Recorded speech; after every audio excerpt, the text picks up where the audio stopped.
My name is Gabriel Gonzales. I'm the local government specialist at AMCO. And hearing a lot of the experience in the room, I think you guys probably filled out more permits than I ever have. I serve on the education and outreach team there under Director Joan Wilson. We have a lot of turnover right now, so there's going to be some new names on their way out. I've taken a new position with the state, so I'm not going to be there much longer. But I'm so excited that you guys all come from the nonprofit world, because that's totally what I tailored this for. And we could go so many directions when we're talking alcoholic beverages in the state of Alaska. So I think we've got the right stuff here. So first thing, and I'll move around because I don't want to block anybody too much, but I'll talk about some updates that we have right now going on in our office.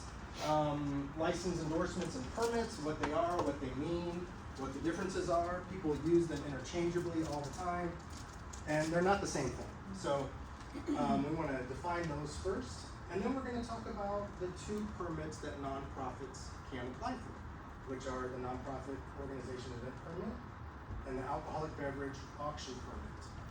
I'll also discuss a couple of other types of permits, but the main thing to know is that most of those permits, only licensees can apply for them.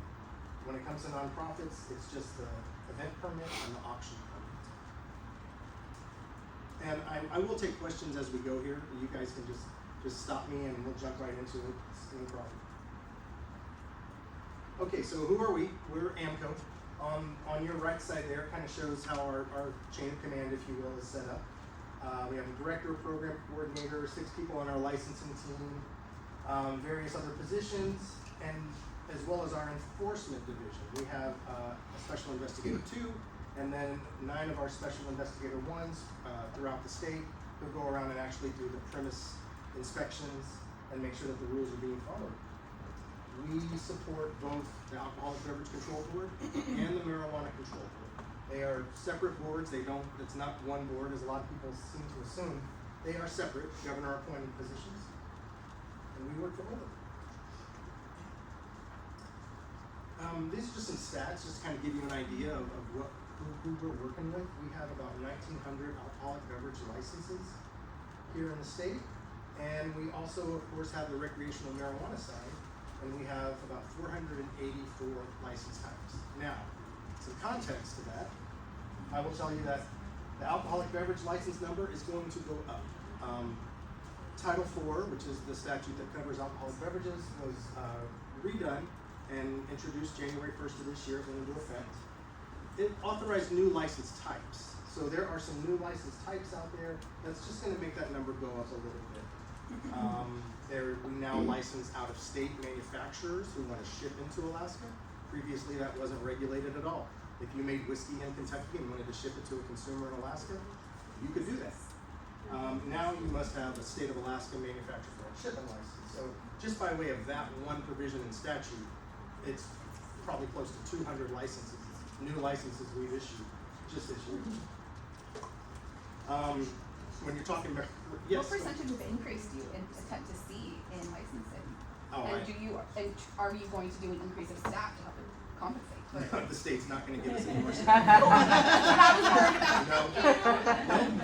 No, it's not, unfortunately. So yeah, but it's going to be an increase. If I had to guess, I'd probably say 15% increase. Yeah. But conversely, on recreational marijuana licenses, those have gone down. There was a bill that went through this last legislature that was going to give some tax relief to the cultivators. It did not pass. So a lot of them have gone out of business. This number is dropping, I'd say, daily. So a lot of the cultivators, and a lot of people are saying, hey, that's good. We kind of thought the market was saturated anyway. You know, the market's going to do what it does. So those licenses will come down as well. Okay, so let's get into defining some terms here, because this is something that just, it kind of messes everybody up when they're using the wrong terms to begin with, right? So, an alcohol license defines activities allowed daily on licensed premises. A license type is a general category of a licensed activity based on a 3-tier system. That 3-tier system is manufacturers, wholesalers, and retailers, okay? So, bars, restaurants, breweries that have tap rooms, those are retail licensees. Manufacturers are the back side of the brewery where they're actually making it. or the winery or distillery, and the wholesalers who kind of bridge the gap in the middle and get the manufacturer's products to the retailers. And we'll talk a little more about wholesalers a little bit because there's a special provision in statute just for nonprofits when it comes to wholesalers. I want to make you aware of that. Endorsements is a new term in the alcohol licensing world, at least in this state. That came along with the Title IV rewrite, came around this beginning of this year. Alcohol endorsements it just expands either the boundaries of those licensed premises or authorized activities of a licensed business. That's a fancy way of saying now we charge you to do things you probably already could have done with your license in the past, to be honest. So package stores, for instance, they can ship to rural communities, right? Well, now they must have a package store shipping endorsement. There's 4 new package store endorsements that they can have. I think 3 of them were previously allowable activities under their license. Now they must have an endorsement. But those go along with them. Endorsements expire when licenses expire. They get renewed when licenses get renewed. And so they go hand in hand. Not every license needs an endorsement, but some of them do for certain activities. Alcohol permits is really what we're here to talk about.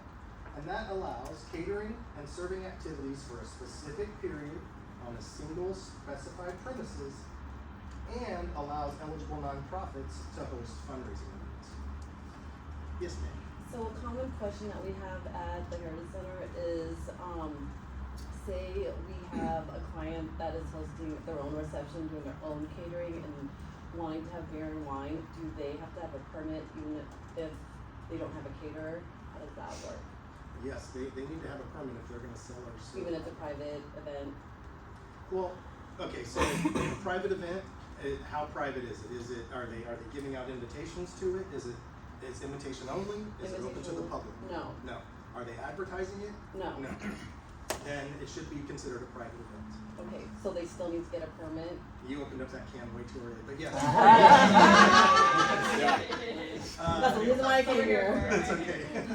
Go ahead, I see 2 hands. I was just gonna say, just to piggyback off of her, it's just if you can speak to the actual Title IV verbiage that clearly defines public versus private events. It doesn't. Okay. No, the legislature didn't give us that courtesy. Okay. I wish they had. I really do. But the way that we interpret it in our office is it private? Are you advertising it? Is it open to the public? And that is really what But defines. if you're advertising it to a group of private members, like a chamber membership, like it's only for chamber members, although the chamber memberships include 750 plus businesses around town, that's where the gray area is. We're really trying to not get ourselves in trouble. Sure. Yeah. Any input on that, Christine? Well, at this particular event, in a hypothetical, are they selling alcohol or consuming it? There's both scenarios. Anything is sold Yeah. needs a permit. Okay. And serve it for free. This is the main question for permits, and I think Joan, who is our current director, although she's leaving, wrote a guideline for it. I mean, certainly we can provide you that guideline Yes. verbiage. Please. We have to, it's back at the office on our Sure. We can certainly provide that, and the guideline that she wrote should be the standard, because that is the main question. Private versus public events. Correct. When and how do you need to be permitted? And I don't wanna speak over what she wrote, but she puts down several scenarios in her guidelines that you can use, and anyone here can use as an example of acquisition. And we can certainly provide that after this, so you know, just come back to the office and email it to you. I've always kind of defaulted as a caterer myself, if money is exchanging hands on premise, that's where that permit really, if it's not, then I can somewhat err on the side of caution. I try to always get a permit because I'm gonna cover my butt, but that's, to me anyway, that's been my main factor for it versus a public-private. It's a good way to think of it. As if money's exchanging hands on premise. Yeah, exactly. Yeah, that's a sticky point. Isn't it? So, kind of talking about the heritage, so if it's a wedding and they're not selling alcohol, is that considered a private event? Something that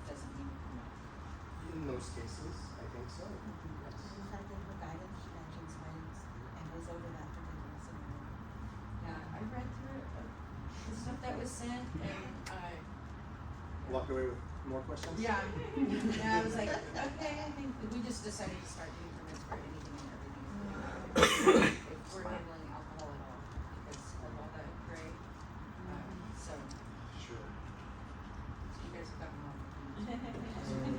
So part of the confusion that we had in the beginning was, the location of it. For example, we are open to the public, but if we close to the public, we were telling wrong information last year, was that they didn't have to pull a permit. But is your establishment a licensed premise normally? Yeah, it's less than hair set. And So we were told that because we're not like a private, we're not like a house where we wouldn't have Sure. full of private, It's or if it was usually- a private business, it wouldn't be open to the public.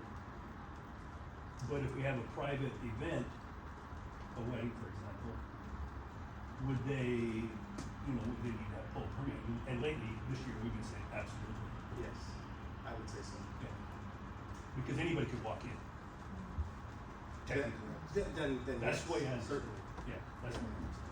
Because the permitting process will establish those premises and nobody can just walk in. Right, okay. Yeah. I don't know. All right, we got into it early. I didn't take long. Sidewalk? Okay. So we'll talk about some of these permanent events. So where it's covered in statute, none of the gray, of course, is covered, as you guys have pointed out, but it's in statute 0409-600 and in state regulation 305. Okay, so we're going to talk about the two permits available to nonprofits. The nonprofit organization may hold an event permit as set out in 0409-650, and the nonprofit may hold the alcoholic beverage auction permit as set out in 0409-660.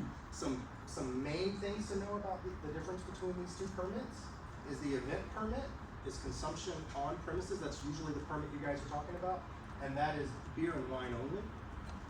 The statute will say brewed beverages and wine. And the auction permit actually does allow for alcoholic beverages. You can have spirits with that, but there's no on-premise consumption under that permit.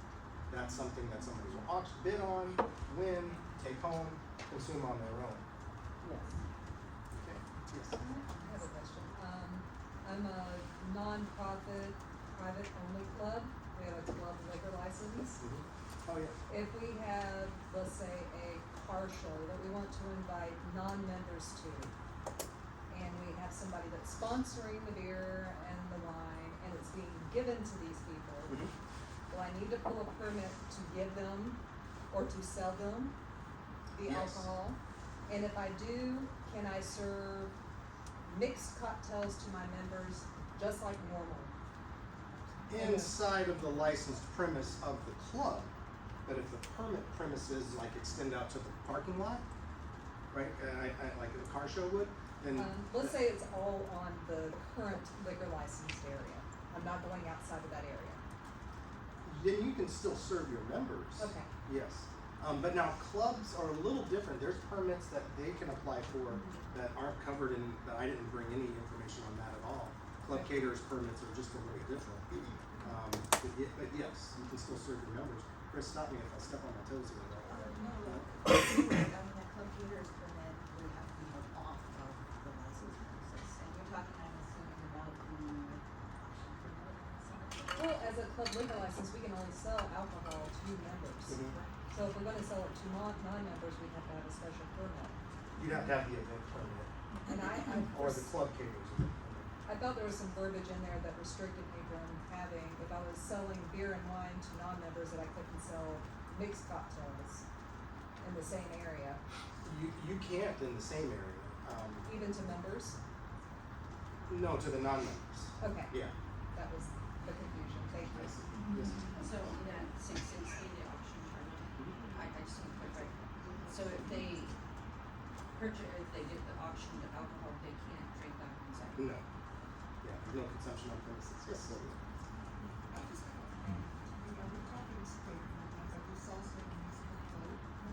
That's very true. And I do know that in English, you can only have 12 catering permits per year per location.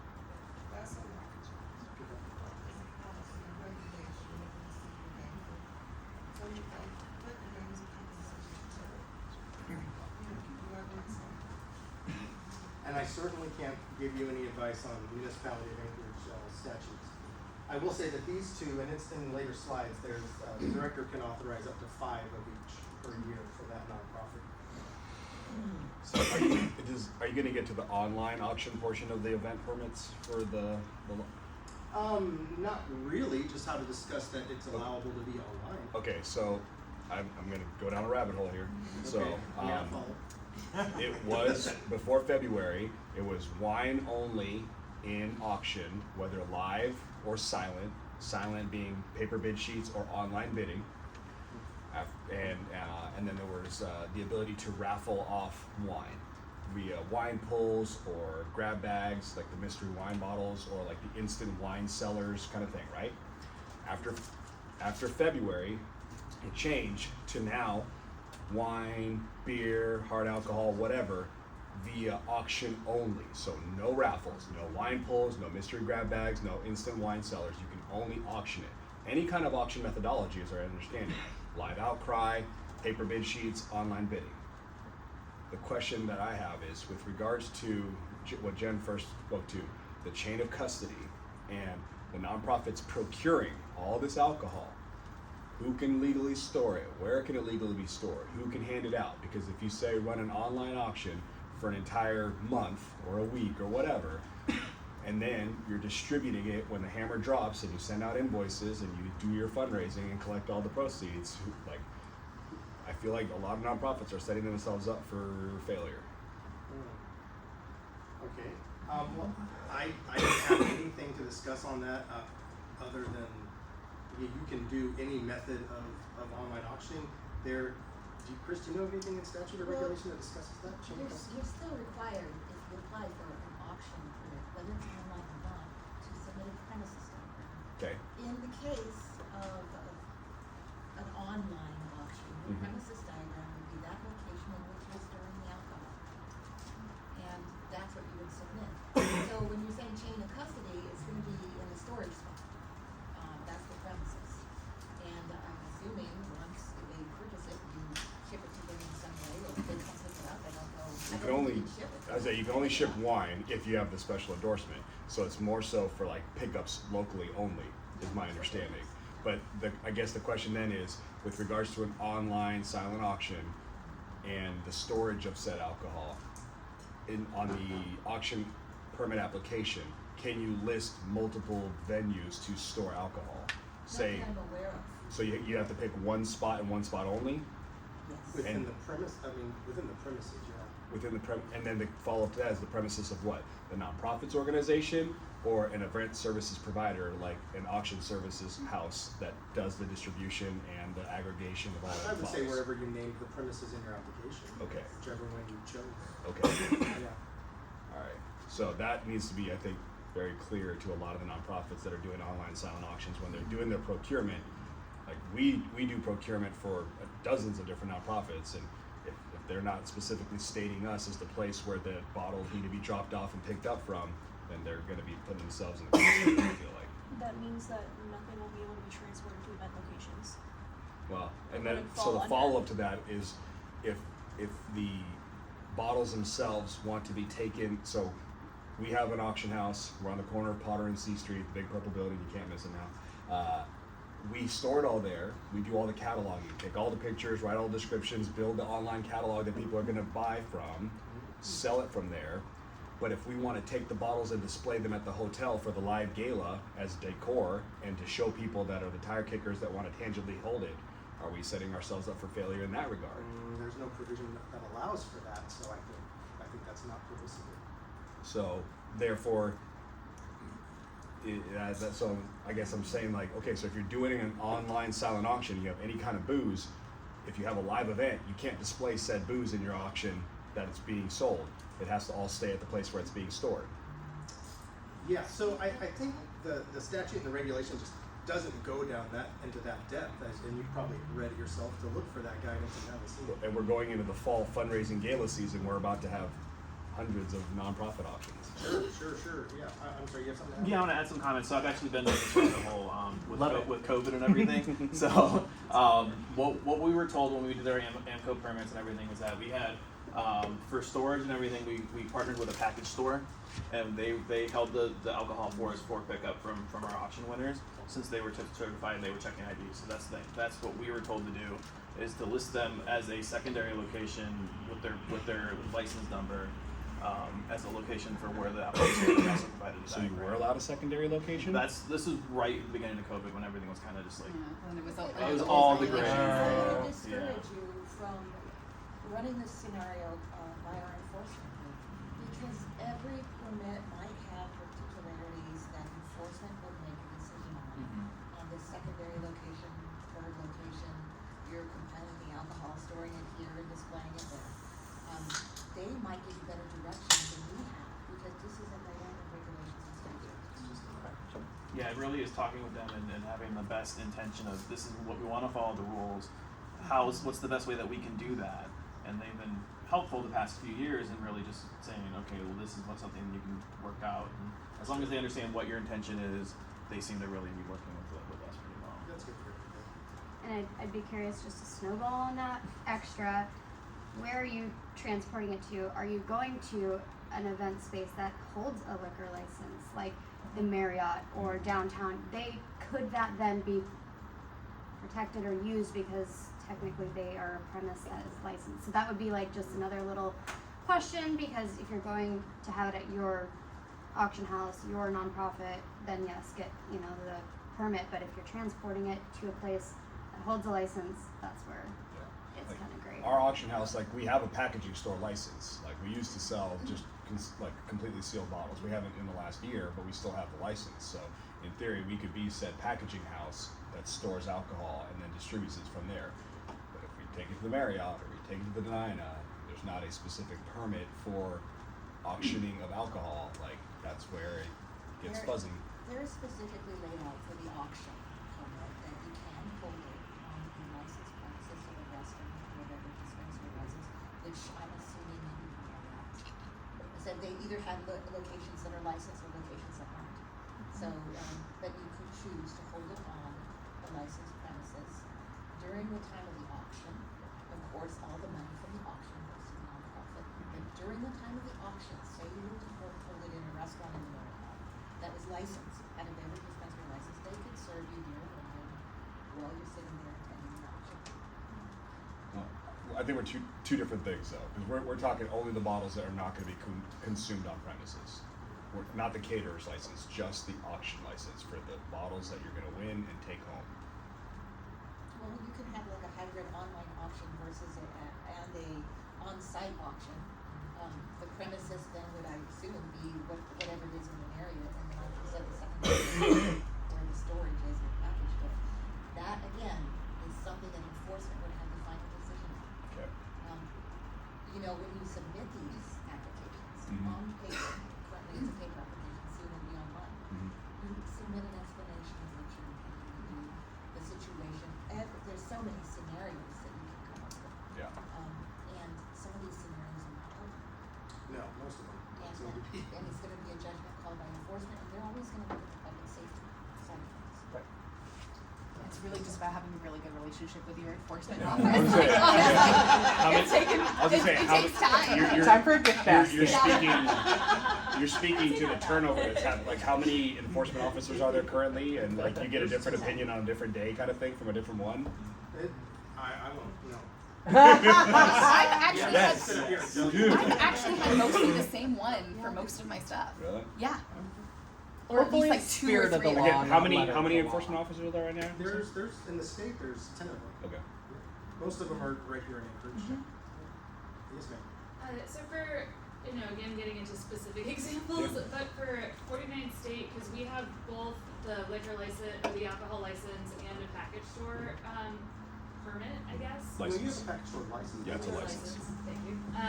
Just trying to figure out what the verbiage is from Sure, this. yeah, sorry. So could we then host a nonprofit auction that can store this alcohol on premises Yes. and be visible, or no? Yes. Okay, so if they wanted to if a nonprofit auction then wanted to bring the online booze and things like that. If they said that your location is the premises and submitted Right. that as the premises, Okay. then yes, I believe so. I don't think you could have an auction on a package store, but you could on your beverage dispensary license if that's what you want. Sure, yeah. I'm just, not necessarily for us to have an auction, but if we were to be like the host place for a nonprofit The host, that is yeah. auctioning Yes. the online alcohol and One things of like the that. questions on these applications for the nonprofits is the premises going to be located on an alcohol, currently existing alcohol licensed premises? And that's where they collect that information to find out if the permit premises is sort of supplanting the new licensed premises. And that is reviewed by law enforcement pretty thoroughly, because these permit applications ultimately go to them. And we were denied. And so they asked for that information specifically. All right. Your turn. Okay, all right, so getting back to the permitted events, some things to know before applying. The application and fee must be submitted no fewer than 3 business days before the first day of the event. Earlier is better. The application must include a description and drawing of the proposed premises. The drawing designates which areas are for service, consumption, and storage. That's all part of the premises diagram. On that form, you also must get local law enforcement approval, and you guys can probably tell me more than I can tell you, but that seems to be pretty easy within Anchorage. It seems to Yeah. just be pretty straightforward. Mm. Okay, good. Not the Valley? No? Facility, you have to actually drive a permit out to Russell PD, and Palmer, depending on who you talk to, will lead you to the north part of it. Okay, gotcha. Palmer police, they would be driver, trooper from police, would take them there. I see, okay. Yeah, and they have their own ways of doing it, so. And all servers, ID checkers during the event must have the approved alcohol server education course. Okay, so going into the event permit, nonprofit, you guys are probably familiar with this, fraternal, civic, professional, patriotic organizations, incorporated for a period of under 2 years, at least 2 years, not under, excuse me, at least 2 years. The requirements, again, are only brewed beverages and wine for consumption at the event. The permit only issued for designated premises for specific occasion, specific time. All profits must go back to the nonprofit entity, and if that applied and not the individual. Every person, again, must have alcohol server education, and the AMCO director cannot give more than 5 in a calendar year. $100 for the first 2 days, $50 each additional. That's kind of the basic rundown. I also was gonna, I have the forms on here just to show, because this really kind of deep dives into the specifics. A lot of you guys have already filled this out, so you're familiar. But I think it just kind of cuts off at the bottom of that page 1 is, as Christina was saying, where it says, is this event gonna take place on a licensed premise? And if so, why can't the license be used for that? This also talks about the additional documents that are required when you submit this. Signed copy of the resolution adopted by the board of directors, copy of the minutes from the board meeting of the nonprofit authorizing the event. It also wants a sworn affidavit showing the length of time the organization has been in existence. When I was researching this to put this PowerPoint together, I found that you don't really need to submit a sworn affidavit for this. You can do a screenshot from the Alaska CBPL website. Don't they need to be like an established nonprofit for like 2 years though before they can do that? Yes, it has to be established for 2 years. That was on the previous slide. I might have glazed over it. I Okay. apologize. But yes, for at least 2 years. The second page talks about the detailed premises diagram and what it must have, and it also wants you to list the servers that you're going to have that have the alcohol server education course. Can you please go back to the first line of the requirements? I think that's what threw me off about selling. Only brewed beverages and wine may be sold for consumption at the event. At the nonprofit organization event permit, yes. So at this car show I'm talking about, I can sell booze to my members at the event? On your licensed premises, Yes, yes, I believe so. okay. We shaking your head on the peripheral here? No, absolutely, unless you do, you're out in the parking lot, because your scenario was. Okay, so this It's a is car show, only so yeah, it's fine. off of the licensed area. Yeah, so like if you Okay. have a permit area in the parking lot for the car show, Okay. yeah, that's a different Okay. premise. And would you really even apply for any of these, quite frankly? Wouldn't you apply for a caterer's off-site permit with a license? I guess what I'm targeting is selling beer and wine perhaps to non-members. Okay. Okay. So that would be I just. still feel that that would fall under your caterer's permit rather than trying to get. Well, but the club caterers permit is still just members. Yes. So this is the only way you'd be able to capture the non-members. Snap. I think I have here first, yes, go. Yeah, so I throw a gala, and it's at my physical location. I don't have a liquor license, but Van's Dive Bar is my alcohol server. She usually does all the permits, and then I apply for a permit. Can she still only supply beer and wine, or how does that work? They would apply for the beverage dispensary caterer's permit, Okay. and I'm gonna cover that. But that's something that a licensee has to apply for. Alright, she applies for it, and then she usually has me apply for like the nonprofit. For the same The event? auction. Yeah, for the exact same. Well, no, I apply for both. I apply for the auction one, and then she usually has me apply for the other one as well. Do I not need to? Oh, apply? the auction permit. No, she has me apply for both, for the event and the auction, even though she is applying for her catering. Are you describing a scenario in which there's 3 permits for the same It sounds like premises? 3 Yes. permits and the same thing. They're all usually approved, so I- that's why I'm confused. I would assume this would raise some red flags when our enforcement was looking at it, but I can't speak to that. Okay, Yeah. yeah, because I've done it the past 2 years, and they've approved all of them. Now, if there's an auction So- going on and consumption, then yeah, Yes. you're gonna need both of those nonprofit permits. Okay. But if they're doing the service for the consumption, Yes, I have that. I you hired shouldn't that, need this. and she brings her license, and she usually sends it to me as well. Okay. Alright. And what you described, you probably wouldn't need this, you just need the auction, and your Okay. caterer would need the beverage dispenser caterer. Alright, thank you. Okay. Okay. So again, if a nonprofit were to rent out, like our theater space, for example, because on there it said that all profits of the sale of alcohol must go to the nonprofit. So if we are selling our own product, so that, do we still receive that profit, or because we're selling it during the event? Okay, so that then but needs the to we go? is not a nonprofit, you're 49th state, Correct. you're a licensed premise. Right. You said they rented out an area, is that part of your normal licensed premise? It would be, Theater? so then we would still receive the profits, it wouldn't have to go towards the nonprofit, or? No, Which, so. which permit are you in this scenario applying for?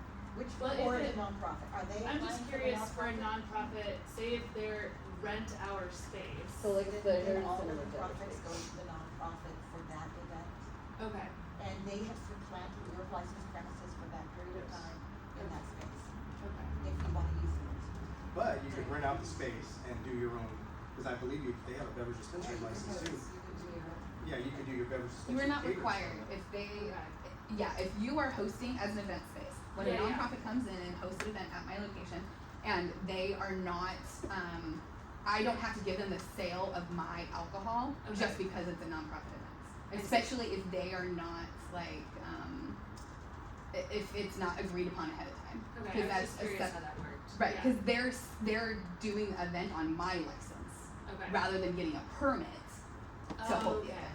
okay. So if they are getting a permit to hold the events on your license, which I would not recommend, Right. because then that supplants it and says this one takes precedent and we're gonna take those profits. I see. It's easier for you just to, so like in your scenario, you should just get the auction one. The caterer should be responsible for the liquor. Same with you. Okay. You should be responsible for the liquor, get those profits. Sure. Unless, again, you agree with the nonprofit, we're gonna give you these. Okay, okay, I see, thank you. Mhm. Yeah, that makes sense. I just want to clarify too, so if, as a nonprofit, we rented the lovely Yeah. space you have there, I'm picturing it. Thank you. Very beautiful, ballroom, but, and then you guys are we've catered, we've done a contract with you for catering, for beverage, and we're just the social hosts. We're Sure. inviting Mhm. guests in. Okay. Do we as a nonprofit have to apply for anything? They would be applying for the permit in that case, I believe. Yeah. What if we were Well- specifically sponsoring? Then You wouldn't need a permit unless you're doing an auction of some sort. So if you're hosting an event at 49 or at my state place, just an event, no normal business, you're not doing an auction, anything like that, there's no reason anybody should have to get a permit in that scenario. Because you're Because it's a license. Because the license is covered it by. But if We are asking for donations. Then don't hold it there. But not an auction. Well, just I was a saying, alcohol you got, yeah, or is like it, we have a donation jar at the door. An event permit. Are you selling alcohol? No. No, Oh, we okay. contracted with Yeah. 49 State No. to do all of that. So 49 is selling Hypothetically. the alcohol. Yeah. Right, yeah, at the event. Yeah. No, because now you're just getting into general fundraising, Yeah. and that has nothing to do with alcohol. So it doesn't matter. You can have a fundraiser. So you could even so they could even do an auction, just not with alcohol. Right. On my premises, with my liquor license, as long as they're not auctioning off alcohol Yeah. without a permit. Yes. Yeah. Everybody's good with that. I was saying, Fundraise all you if- want. but if- The so that's- permit only comes into play if alcohol is the thing being auctioned. so if you're only doing a fund a need or a paddle Or raise, sold. Or then sold. you in theory do not need the auction permit. The second you introduce any kind of bottle of beverage, period, that is not gonna be consumed on site and taken home by a winning person, that's when you need an alcohol auction permit. This changes our lives. Less paperwork. All right. Can I ask a question here just so I understand this properly? So if the Heritage Center does a fundraiser, which we do every year, and we have alcohol, that's obviously alcohol, but the person can't see it, but we're auctioning it off silently, we would need to pull a permit, a nonprofit Yes, permit? yes. To do that? Not this one, the one I'm gonna get to next. Oh, The auction permit, yes. Yeah, this is the event permit. For AB Consumption, beer and wine on site. Is it still AB 23 is the auction one? I think we got rid of a lot of those numbers. Yeah. So yeah, it's not that anymore. And our website's updated with the new forms. I had a question from the back. I think I have one, but I think it might apply to the auction one Okay. and where that might happen. I guess for scenario's sake, we do something like a wine toss. Not familiar, but okay. So That's a we have raffle. ring, That- that's an you- auction. My understanding, Do I have my to pull understanding or is do a wine for toss. someone to take that bottle away.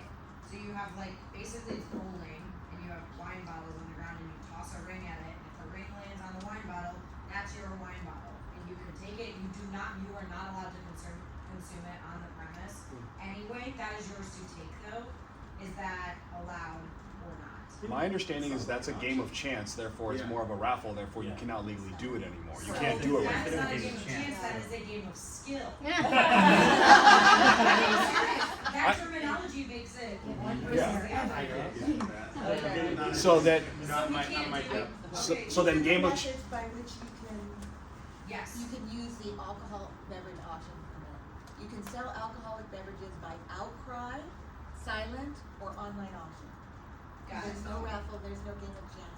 or skill. So no more ring Well, toss. because a game of chance would be like a raffle. A Right. game of skill would be you actually. A carnival game. A carnival game. But But they're it's very saying clear it's in not those written. 3 ways that you can You can't do a ring sell toss. alcohol or the auction alcohol. It doesn't fall under those. It doesn't fall under It those doesn't 3. fall You under those cannot do it. categories. Yes. Correct. Under these new That's what I regulations. needed to know. Yeah. That sucks. Yeah. It was a Yeah. big change for a lot of nonprofits. Yeah. Yeah, that's why the instant wine cellar, that was a huge one for nonprofits. It just went away in February. Auction item. Yeah, it's an option. All right. Okay, anyway, so I'm just gonna show you, continue to show you the form here. Page 3, there's some attestations, a body, a law enforcement review. This is done before you submit it to us. Okay, if you submit it without, it's incomplete, we won't accept it. And then just the review and the number at the bottom, permits granted per year, so we can count and keep track. And I'm just going to show you some examples if you're not familiar, just of this is an example of organizations authorizing the selling of beer, wine at a permanent event. I think you guys already crossed that bridge enough, you're familiar with what that looks like. This is an example of an outdoor event security plan. Any of the nonprofit event permits that are held outdoors or has any part of the premises outdoors must have an outdoor event security plan. And it just discusses how you're going to keep alcohol away from minors and control entry. So that must be addressed. this, like I said earlier, it says it wants an affidavit stating how long the nonprofit corporation has been in existence, but you can satisfy that with a simple screenshot from the CDPL website. That's the URL there for it. You can just pull up your nonprofit, push print, submit it with the application, and that confirms that your corporation is in good standing. Here's an example of a premise diagram. You can see the premise is outlined in red. The storage, as well as the bar, is annotated down there at the bottom. Dimensions and feet. They also put, it's helpful to put where north is and in the crossroads if it's nearby or. Okay, now we're switching over to the auction part. Okay, now same eligibility. It authorizes the holder to sell alcoholic beverages, like Chris said, by outcry, silent, or online. And again, this is alcoholic beverages, so it extends to hard spirits. It's not just beer and wine. But there's no consumption with this on the site. They take it with them. The permit fee is a little less. It's just $50 per day. Question? Yes, sir. So we ran into this with the Petroleum Club when COVID first started. The per day application fee and how many days a online auction technically constitutes. If you're running it for a week, if you're running it for a month, and just we got, this was early COVID, so we got to the point where it was like, okay, you can advertise the catalog for 2 weeks, but you can only open it up for bidding for 48 hours. That was the very beginning of COVID. Now it seems that they've laxed that and it's not as big of a deal, but I just want to, like, how are you, have you seen how it's being addressed now? No. Okay. Because per day on an online silent auction that's taking bids throughout the entire 2-week period could add up. It's only closed Sure. once. Yeah, it sure Right. could. Like the hammer doesn't drop until that one day when the auction ends, but if you're taking bids throughout an entire, so that's where. Because a bid isn't a sale. Correct. Would be my knowledge is a bid is not a sale. The last day, When the hammer drops. the last day that I put is when I'm actually purchasing as the winner. For the bid. Yeah, it'd be I don't interesting to know how enforcement treats that. Okay. That whole part is transparent to us. I do not know how they do that. Okay. Like I said, now they've from my understanding they've laxed it and it's only just really addressing the day that the auction closes. But I just want to make sure that, like, again, no one's coming in with like trying to catch people. No, I don't think so. Okay. I would be very surprised Same. if our enforcement agreed to like a 30-day. No. Yeah. That would be just, for the advertising, the bidding, and all of it all. I'm just very surprised to hear that. Okay. So, Another reason to be friends with your enforcement officers. Exactly. All right, I think I was done with this. Oh yeah, this permit though, the auction permit can be operated on the licensed premises of a BDL or a beverage dispensary tourism license, club license, or restaurant eating place license. So this is kind of some of the scenarios you guys were talking about. You can hold an alcohol auction on the licensed premise, but any of the sales and consumption is gonna happen under that license. It's pretty much the same stuff here. Our director can't give you more than 5 auction licenses or auction permits in a calendar year. The profits must go back to the nonprofit, and the nonprofit may not allow consumption at the auction site of the auction beverages. Yes, sir. So I throw out a wine auction as well. It's at a restaurant that has a liquor license. I apply for my auction permit. They buy it. They cannot drink that at the table. No. Not what they Okay. bought, no. Just double checking. No, that stays sealed until they promote. Got it. Okay, the form is pretty similar. It's also just 4 pages. It really covers the same stuff. Really no differences. You can see this one a little better. It's the same on the other one.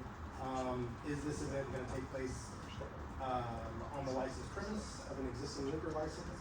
And if yes, please provide the license number and the reason that existing license is not being used. Still wants your servers listed. Still pretty much the same attestations. Still requires the local law enforcement review.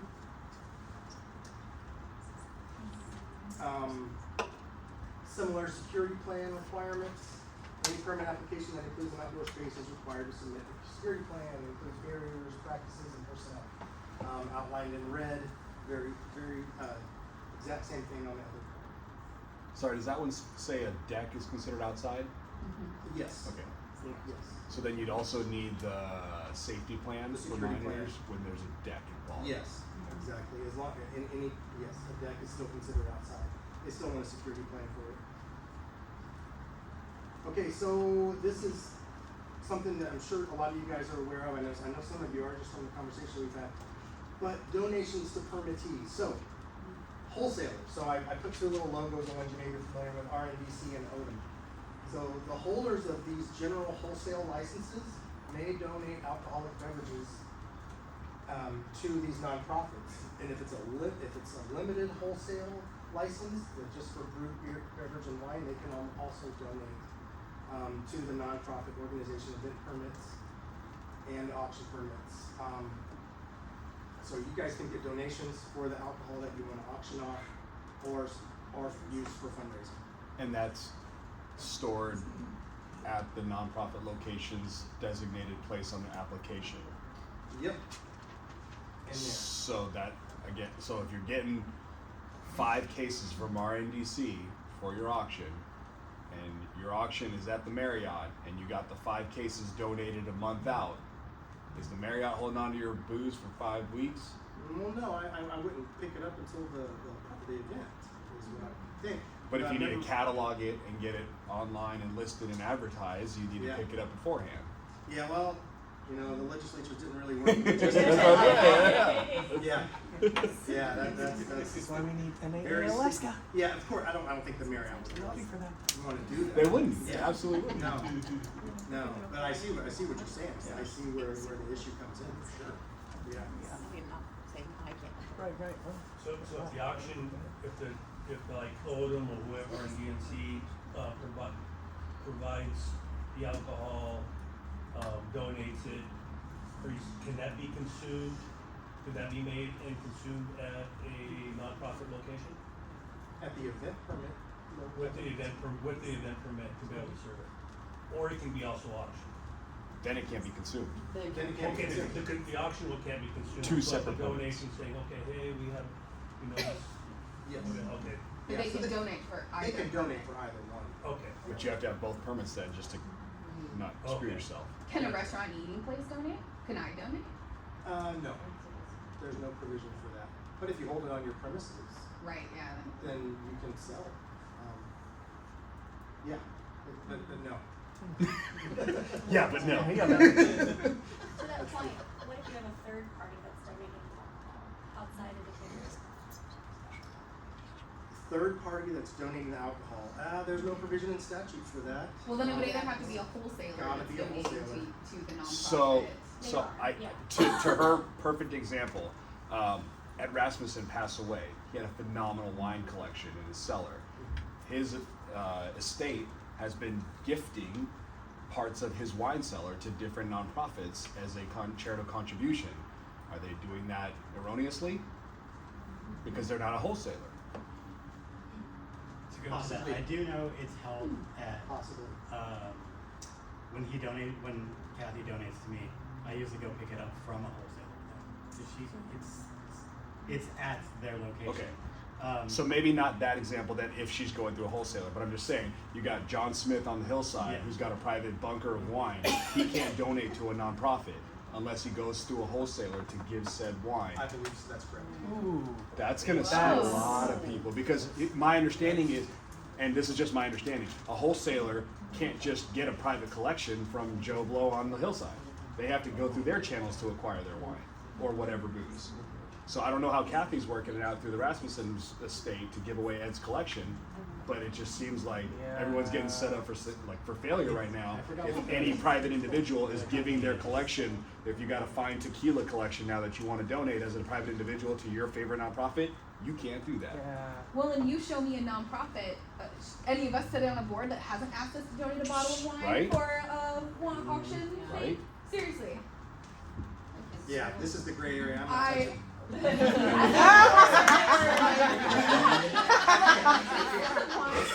I'm out all day.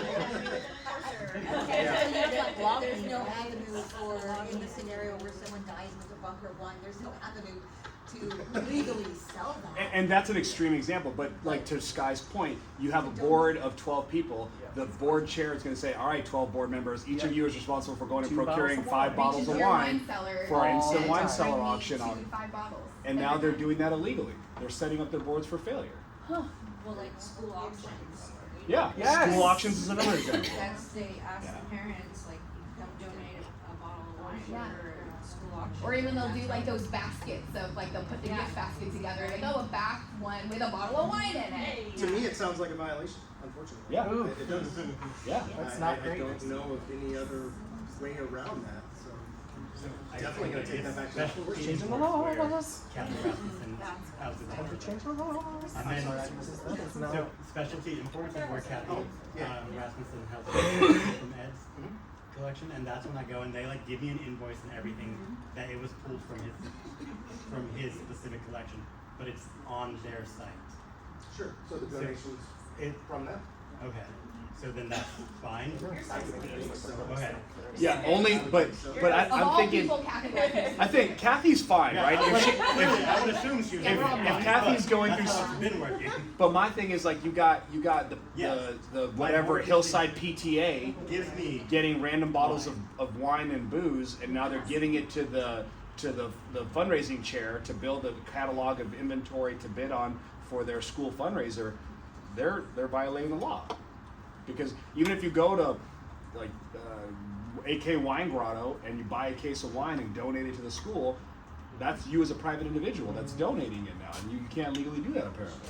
So could like some scenario in this, Yeah. could a parent purchase the wine from there and then like the wine grower give it to the school?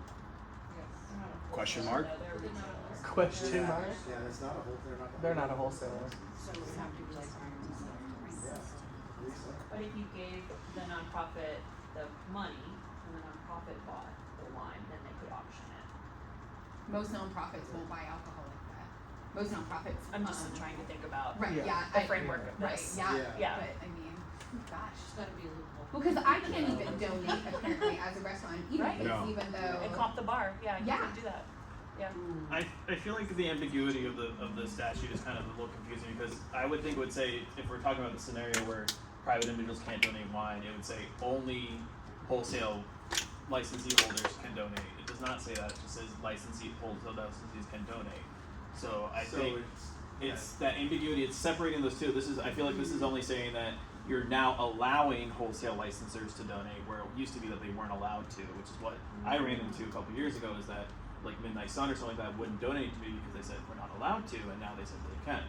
So I feel like the whole idea of the private donor donating wine is a moot point in terms of this permit, as long as you have that auction permit allowing for the auctioning off of that alcohol.